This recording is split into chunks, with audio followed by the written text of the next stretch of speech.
शोभा के पप्पा, यो शोभा के पप्पा की कहै छियै? देखियो ने शोभा तलाबा बुझते नहीं छे। नहीं बुझबो सुन ले। अगला बेर बुझली त के दली कुछो न दली। जाय के बेर एगो बकरी हाथ धरा दली। सुन ले पप्पा कान खोल के तोरा हम की कहै छियै। बोला बेटी बोला। केतनो बहलाई भो केतनो फुसलाई भो बातो न बुझबा हो। हो पापा बातो न बुझबा हो। जा धरी दे भो न सोना सिकड़िया ता धरला भो न बुझबा हो।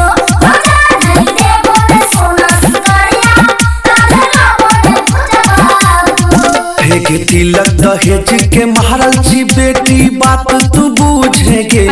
हे गे बात तू बूझेगे। अब बेटी के देबो सोना सिकरिया पहले ला बात बूझेगे। अब बेटी के देबो सोना सिकरिया पहले ला बात बूझेगे। अपना YouTube channel real music studio like subscribe और बेल घंटी को दबाना ना भूले। गे बेटी मान जो न सब तोरे देखै छौ। नहीं मानबो सुन ले ज्यादा भी नहीं त मानबो नहीं। DJ good Madhubani DJ good Madhubani DJ good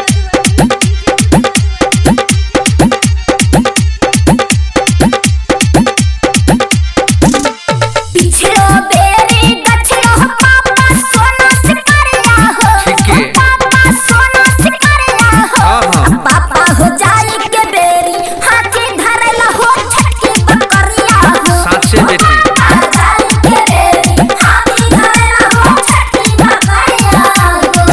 हाँ ई बेर बात महने बेटी मन कहनवा गे। हाँ मन कहनवा गे। अब बेटी के जाई न देबो ई बेर बिना पिन्हल गहनवा गे। हाँ जाई न देबो ई बेर बिना पिन्हल गहनवा गे। सुन ले पापा लाबा त भुजिए दबा। अगर ई बेर सोना की सिकरिया नहीं देलहा त कहियो नहिरा लौट के ना एबा बुझलहा ने। एहन नौबत नहीं आवे दबा हे बेटी।